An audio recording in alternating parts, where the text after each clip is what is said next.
Ladies and gentlemen, welcome back once again to Samuel Adams Returns. Those anti-federalists, they were absolutely predictive, and I have to say, in so many different ways, they were absolutely correct.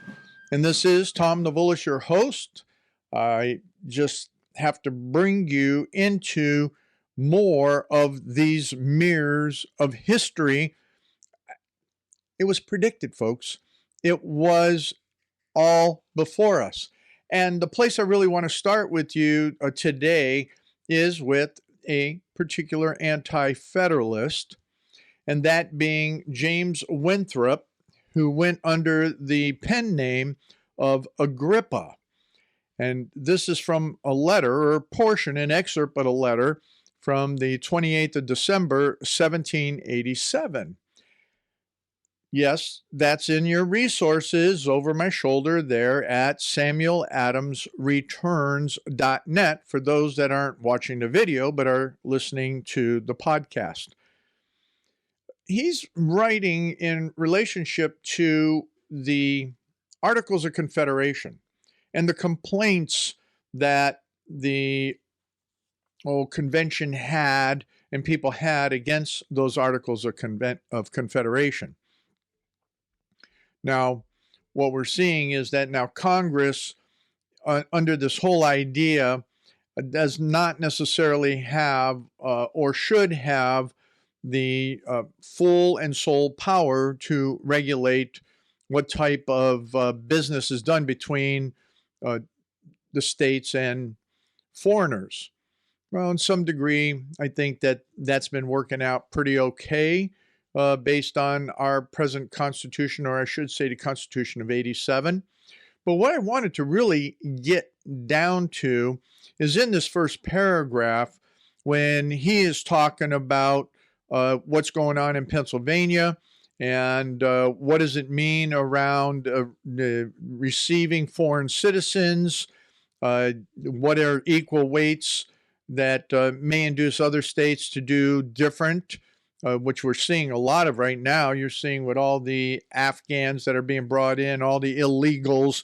And quite frankly, there's many of the states that are clamoring, oh, send them here. I mean, our governor and secretary of state in Ohio, oh, yeah, send them here to Ohio. Why?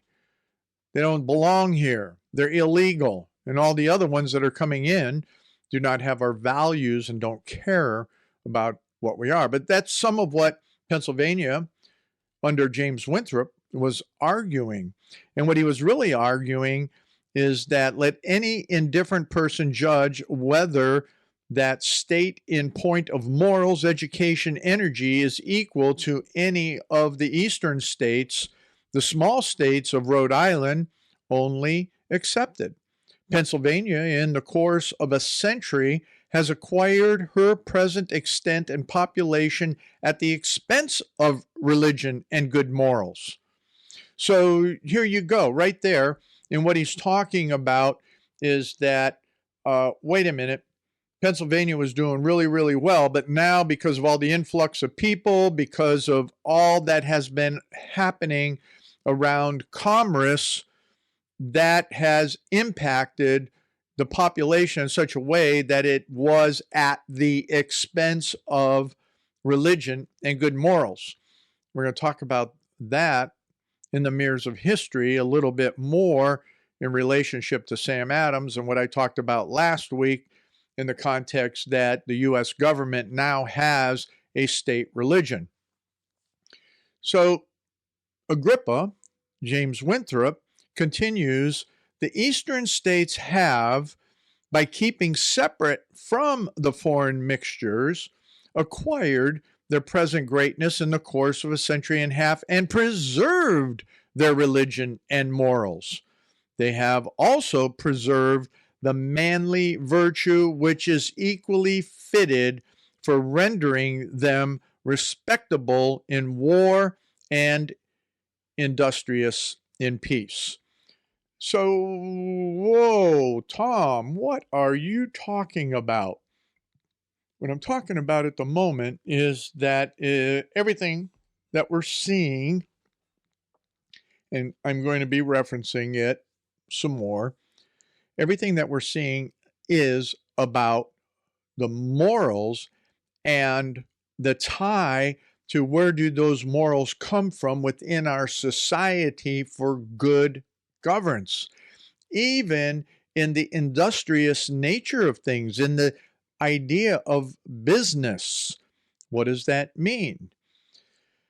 Well, in the keeping with the last two programs, I want to take and again bring out a very, very, very blue state, one where Kath and I once resided, and their constitution, and the violations of that constitution because the people in that state do not understand it, nor are they holding their legislators accountable to it. Well, their governor accountable to it, the bureaucrats accountable to it. And that is for them to figure out as we look at their state constitution. And in looking at that state constitution, I want to open up with one of the egregious, what do you want to call it? The violations within its context. So here is an article that is put up by a friend of mine, and he is Gary Randall. He's up there in the Seattle area. He has a radio ministry. He's just been involved. He's one of those pastors, preachers that gets it. He understands the whole continuity of Scripture, that extensibility of the Word of God in every aspect and area of life. Gary gets it. I've known him for a while now. And one of the articles that he put up this past week, Wednesday, October 20th, Judgment Day for Washington State University football coach Rolovich and others. The article goes on, and it's in your references there at samueladamsreturns.net. Washington State University has announced the head football coach, Nick Rolovich, has been fired after the coach, among the state's highest paid workers, declined to comply with Governor Jay Inslee's mandate that all state employees be vaccinated by Monday, October 18th. The coach makes a statement and all of that. Yeah, now, you have to understand, this guy was making $3.8 million a year. $3.8 million a year, and he was willing to be fired. Now, I don't know what that does to the rest of his contract, but the question comes in right here, and when I was talking about morals and religion. So the coach put in for a religious exemption. All right, he put in for a religious exemption, and some say he had received the exemption when it was reviewed by, look at here, the Religious Freedom Panel by the state. Now, the question comes, how is it that, and who is it that is on that panel? Who is it that can judge your what? Your conscience and your religious heart intent.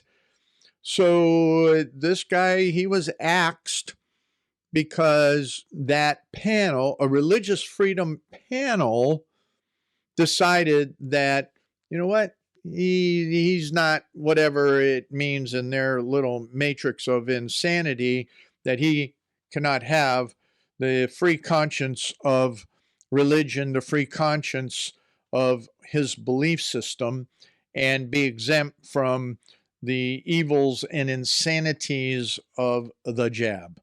Well, thousands of citizens in Washington State and elsewhere are and have been denied their constitutional rights to religious freedom under the guise of COVID and, quote, the greater good.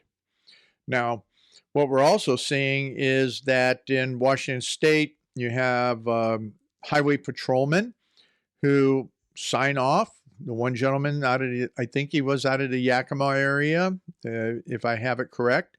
But he signed off after, 22 plus years in the State Highway Patrol.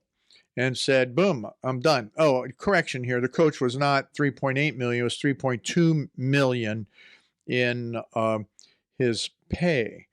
But what is this greater good thing? I love what Gary does in the book of Daniel about Nebuchadnezzar and the three young Hebrew guys, Shadrach, Meshach, and Abednego. But let me take you into this for these last a little over 4 minutes, and then we want to wrap this up.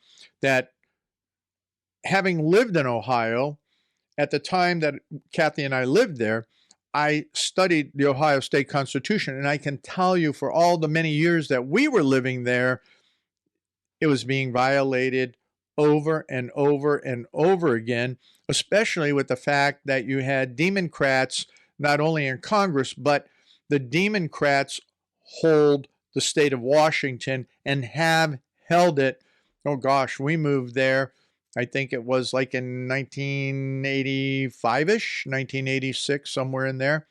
But let me take you to the Ohio State, I mean, not Ohio, but the Washington State Constitution, and it's in your references again at the website. But here we have in this the preamble. So here's the preamble of the Washington State Constitution, which I guarantee you none of the leftist bureaucrats or politicians anywhere in the state of Washington believe to be true. And it goes like this: we, comma, the people of the state of Washington, comma, grateful to the supreme ruler of the universe for our liberties, comma, do ordain this Constitution. So they acknowledge the supreme ruler of the universe. You figure out who that is, but I know when this Constitution was written that they had more Christian orientation than they do with the atheistic statist religion that is there in Washington right now. Now, in these last couple of minutes, Article 1, and remember, I have told you Article 1 is the set article, is the primary driving article in fundamentally every constitution that is written. Article 1, in the state of Washington, no different than many of the states here in these, 50 states, unless you're Obama or O'Biden, the Declaration of Rights. The very first article in the Washington State Constitution and Declaration of Rights. Political power, all political power is inherent in the people. The governments derive their just powers, from the consent of the governed and are established to protect and maintain individual rights. Wait a minute.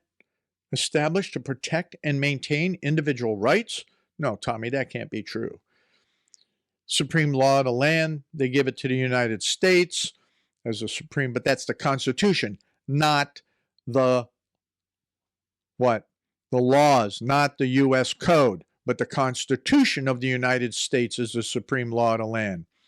Personal rights, Section 3, no person shall be deprived of life, liberty, or property without the due process of law. So here, you're being fired from a job without due process of law. That means you have to go before a court. That means you have to go before a jury of your peers. So what the governor is doing in firing all of these people and putting these mandates violates right there Section 3 of the Washington State Constitution. A right to petition and assemble. Freedom of speech. There's on oaths, very clear on oaths. The irrevocable privileges of franchise, the right of the accused person, the administration of justice. Wait a minute, Section 11 is religious freedom. And it's setting up no board to determine what that is. This has been amended several times, and some of the recent amendments in that, on that religious freedom, I would say are questionable at best, but in the end, it's religious freedom. And that's being violated everywhere. You see, we're going to come back where Sam Adams understood what that religious freedom is all about. Ladies and gentlemen, welcome back to this second segment of Samuel Adams Returns. Those anti-federalists did get it correct in a productive manner. And this is Tom Navolis, your host. Glad you're back with me in this segment. So what I want to finish with before we jump into what Sam Adams had to say about religion, and actually he talks about our present in some ways, the questions that are being asked even right now from a theological perspective. He discusses with his cousin, who at that time was Vice President of the United States. But before we go there, I just wanted to finish a couple other statements on the Washington State Constitution, with Section 11 being that religious freedom. And the way that the fully amended, all the way from 1993, is that absolute freedom of conscience in all matters of religious sentiment, belief, and worship shall be guaranteed to every individual, and no one shall be molested or disturbed in person or property on account of religion. But the liberty of conscience hereby secured shall not be so construed as to excuse acts of licentiousness or justify practices inconsistent with the peace and safety of the state. Now, I'm sure that as you go through this, it talks about known public money for worship and all of that. But in this section alone, I would guess, I can't be sure, but I will guess that that statement is what this board, this religious board, there in the leftist, atheistic, statist government under the communist Ensley, because he is. Ensley's a communist. He has been ever since he was a congressman and all of that. He was part of the Progressive Caucus during his time in Congress, so on and so forth. He's a communist, okay? But critical is that nothing shall be molested or disturbed in a person or property on account of religion.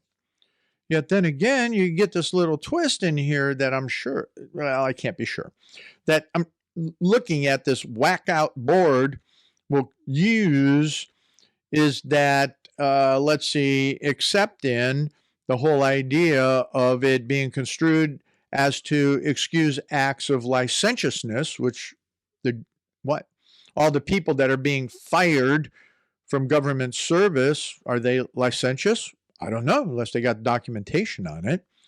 Oh, here we go, the or. Justify practices inconsistent with the peace and safety of the state. Now, that's where every state, even here in Ohio, that these statists are declaring that those people that will not comply with the insanity of the jab, of something that isn't even legal anywhere. Oh, but they're making it legal, Tom. It's legal. Don't you know that?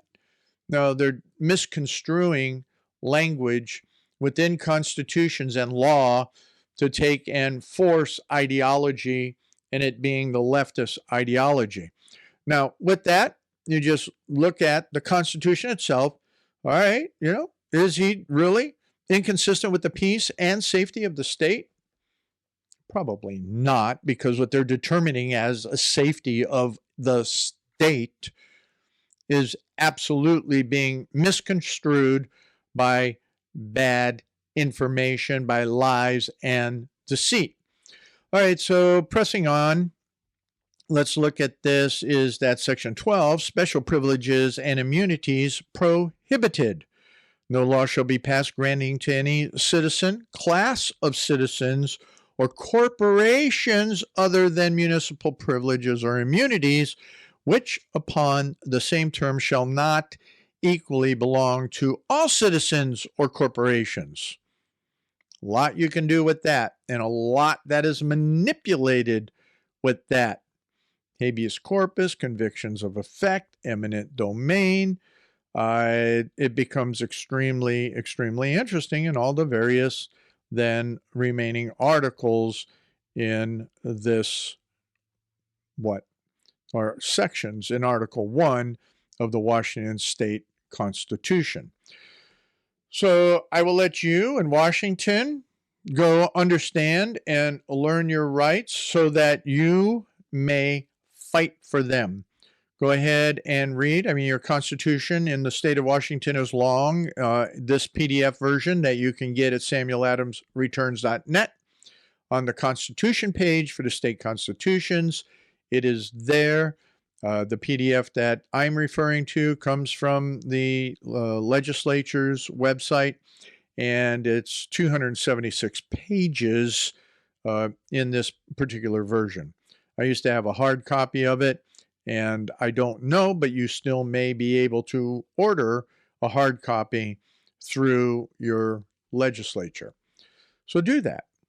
Learn it, read it, develop the classes for it, and understand it and know how to fight for it, fight for your rights, fight for constitutional truth, and hold your elected accountable for it.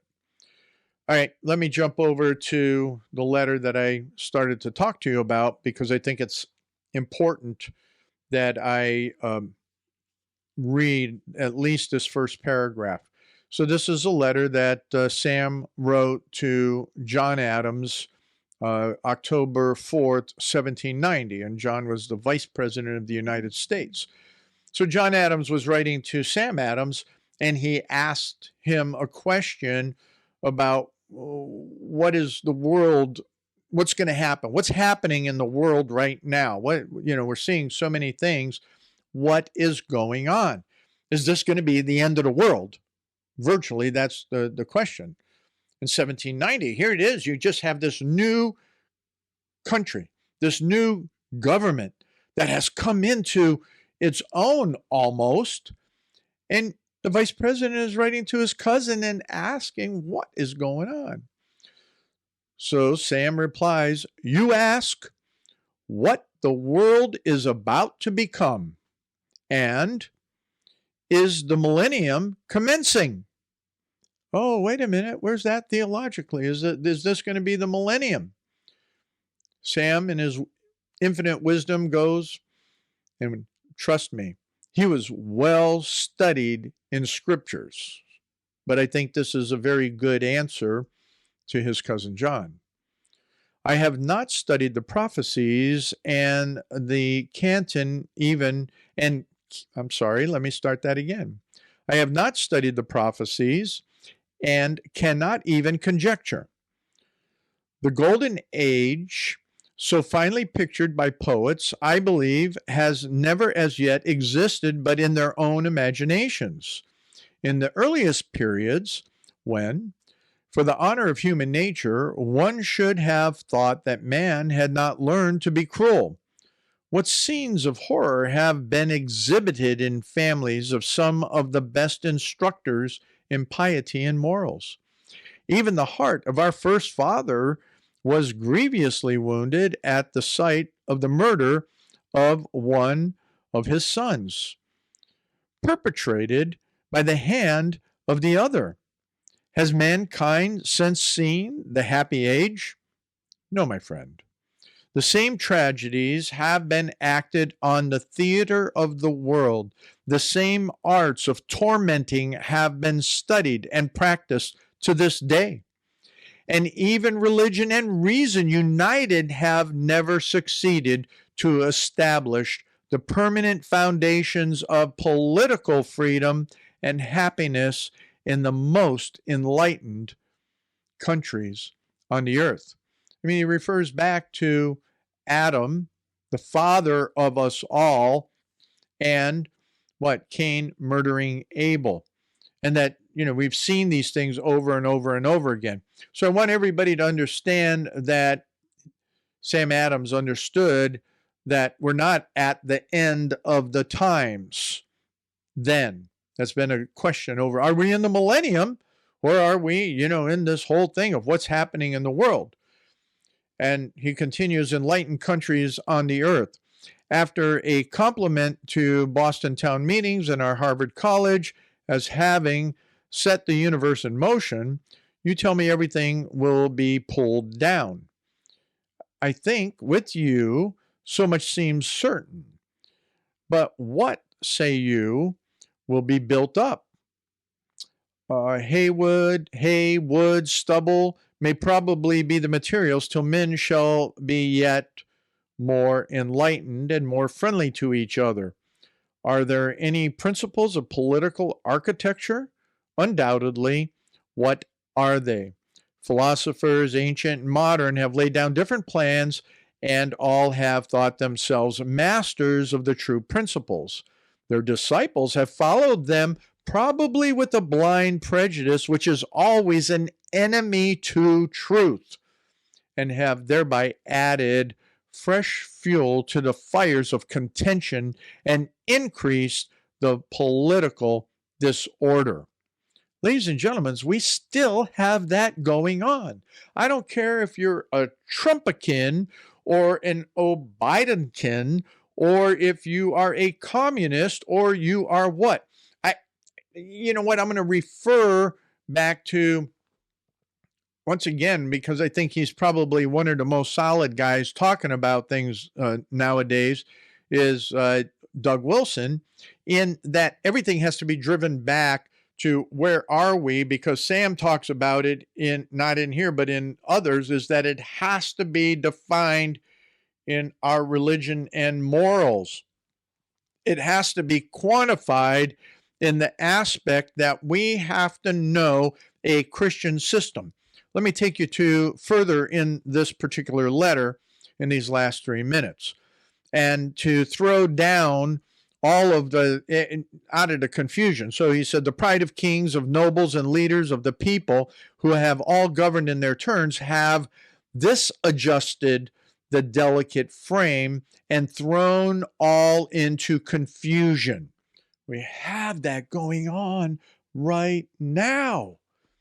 Things are in confusion because of the political insanities without the truth of moralities, and the media is just, as my father would say, an agent of the devil, because they tell nothing but lies. Jesus said, you are of your father, the liar, the devil, because he's a liar. So Sam continues with this. He says, what then is to be done? So here we go. Let divines, that is ministers, preachers, those who are supposed to be teaching from the pulpit, and philosophers, statesmen, patriots, unite in their endeavor to renovate the age by impressing the minds of men with the importance of educating their little boys and girls. Here it is, of inculcating in the minds of youth the fear and love of the deity, that being God, Jesus Christ, and universal philanthropy, and in subordination to these great principles, the love of their country, of instructing them in the art of self-government, without which they never can act a wise part in the government of societies, great or small. In short, of leading them in the study and practice of the exalted virtues of the Christian system, which will happily tend to subdue the turbulent passions of men and introduce that golden age beautifully described in figurative language, when the wolf shall lay down with the lamb, and the leopard lie down with the kid, the cow and the bear shall feed, their young ones shall lie down together, and the lion shall eat straw like the ox. None shall then be hurt or destroyed, for the earth shall be full of the knowledge of the Lord. Ladies and gentlemen, this is what Sam Adams fully understood. This is what he said our educational system should be. This is what fathers, men, pastors, philosophers, statements, the philosophers being the teachers, statesmen, and patriots We're going to pick this up in the next segment because you're not going to get political answers and the pundits are baloney. Come on back. Ladies and gentlemen, welcome back to this last segment of Samuel Adams Returns. Those anti-federalists, they did get it right, and this is Tom Navolis, your host, and I am delighted that you are still with me in this third segment. As we finished up in the last segment, we heard or read from Sam writing to his cousin John as to what are the important principles upon which we need to take and educate ourselves as well as educate our young men and women. Golly, I know that the educational system is absolutely perverted. Okay, I'm just not going to say anything other than that. We know with all of the various things that are going on, you hear them from everybody else. I'm not going to reiterate all of that. What I do want to reiterate is what we should be doing. So what he says, and I have told you this in programs a couple years ago, is that using this is letting preachers and philosophers being teachers, statesmen, and patriots. We're supposed to be impressing the minds of men with the importance of educating their little boys and girls, of inculcating. Remember that word inculcating means to pound into, to drive it home. For those that heard that, I was knocking my fist together if you're only listening in on the blog or the podcast. What it means is that you got to drive home what? Inculcate in the minds of the youth the fear and love of the deity, universal philanthropy, in subordination to these great principles, and then the love of their country. That's subordinate, okay? Love of country is subordinate to God and universal philanthropy. Instructing them in the arts of self-government, not in all the things that are going on out there. You know what? Taking and allowing them so they can act a wise part in the government of societies, great or small. That means local, federal, whatever. All right? In short, leading them in the study and practices of the exalted virtues of the Christian system. And that's what takes and what? Subdues the passions of humanity, of men, of mankind. It's only Christianity, it's only the Lord Jesus Christ that can set us free from all of ourselves. And then on top of that, he is the only one that then can curb our turbulent passions and introduce then all of the beauty that Sam talks about in the figurative language that's there in none other than Revelations and the millennium. And what does that mean? So now I want to take you to something else that we're looking at in, again, Sam having that discourse with his cousin, and he was being asked again about different things. I mean, it's wonderful because remember, there was about 15 years difference in age between Sam and his cousin. And this is a letter from October 18th, 1790. And there were some niceties and interjections there, and where he's also talking about that you agree that there are undoubtedly principles of political architecture, but instead of particularizing any of them, you seem to place all your hopes in the universal, or at least more general prevalence of knowledge and benevolence. I think with you that knowledge and benevolence ought to be promoted as much as possible, but despairing of ever seeing them sufficiently general for the security of society. I am for seeking institutions which may supply in some degree the defect. If there were no ignorance, error, or vice, there would be neither principles nor systems of civil or political government.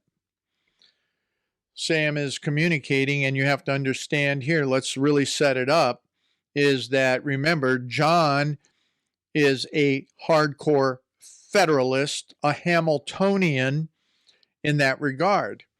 And Sam Adams has always been from a Republican spirit. In fact, there's letters of one individual that says that he was an idolater of republicanism.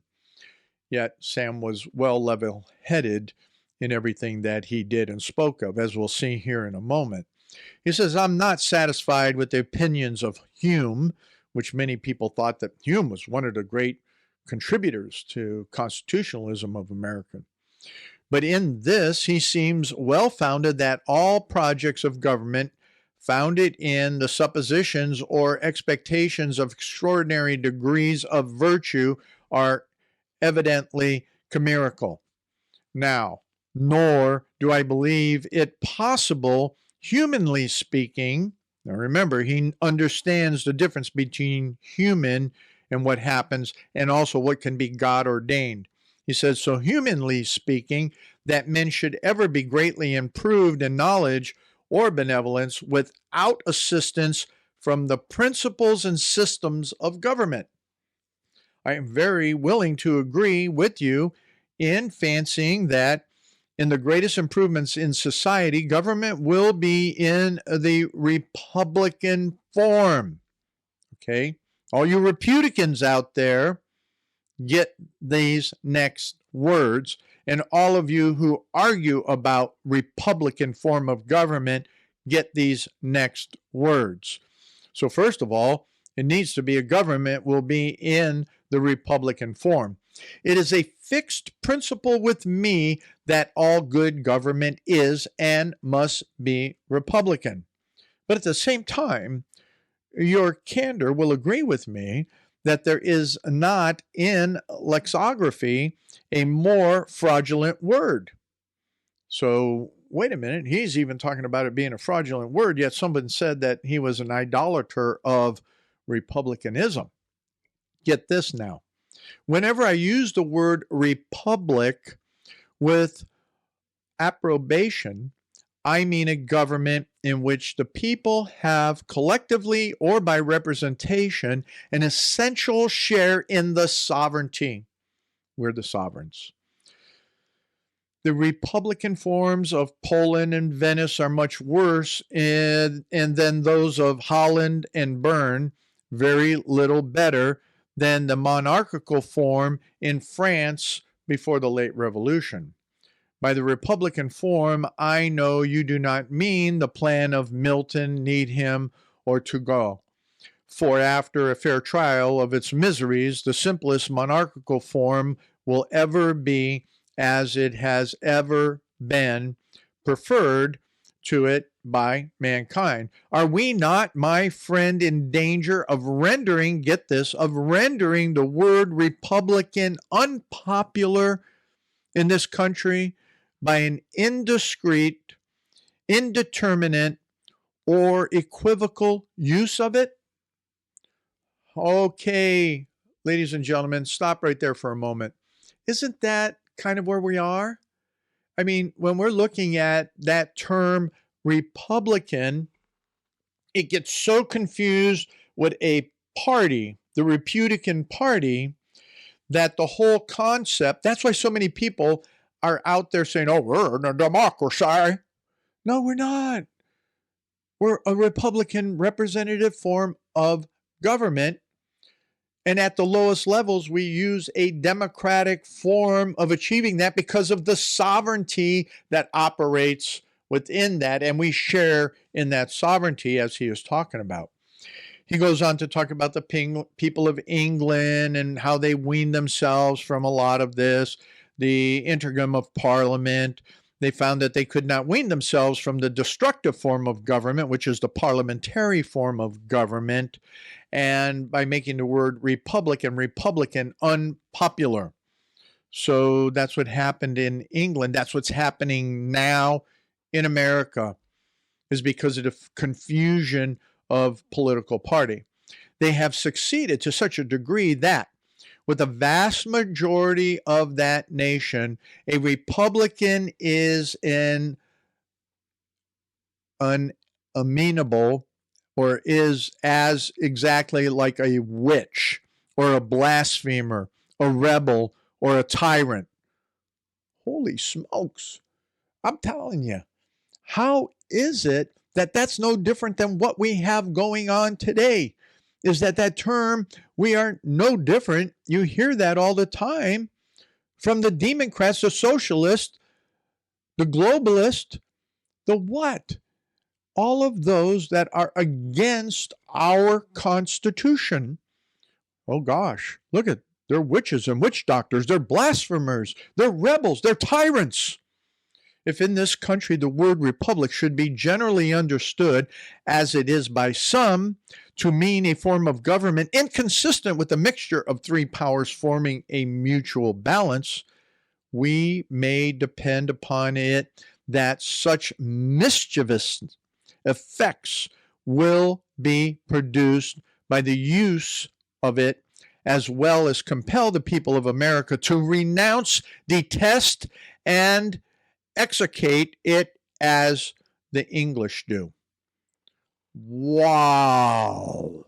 Wow.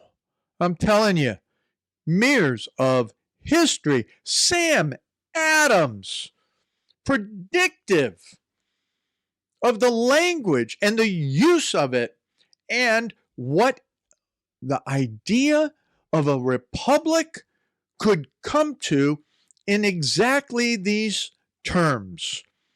They have succeeded to such a degree that, and this is what's happened in the educational system, has succeeded with such a degree that with the vast majority of the nation, a Republican is an unamiable as a witch, a blasphemer, a rebel, or a tyrant.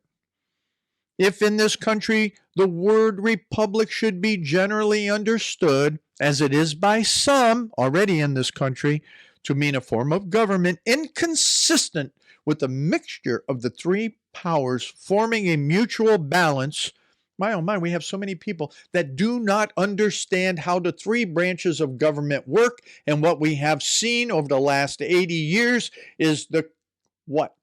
The melding of the three branches of government to the extent that the judiciary is the leading form of government and not the legislature. And above it all, the executive has subsumed everything else. So with these explanations, restrictions, and limitations, I agree with you in your love of Republican governments, but in no other sense.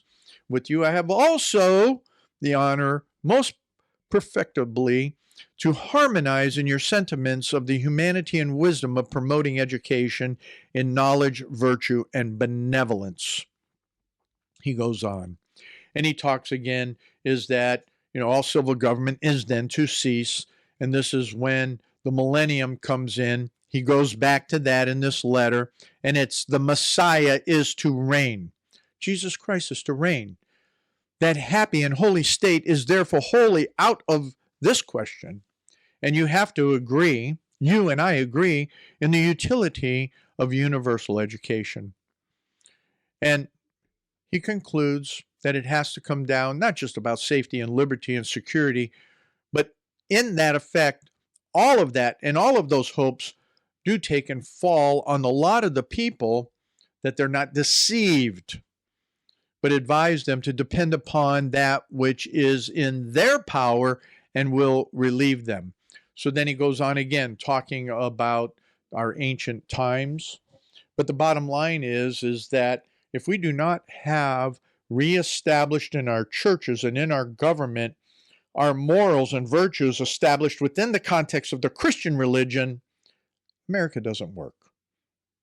You don't have a Republican form of government. So come on back next week when we look at this all again and understand those mirrors of history and the truths of the Christian religion based on what Sam Adams could say in fact.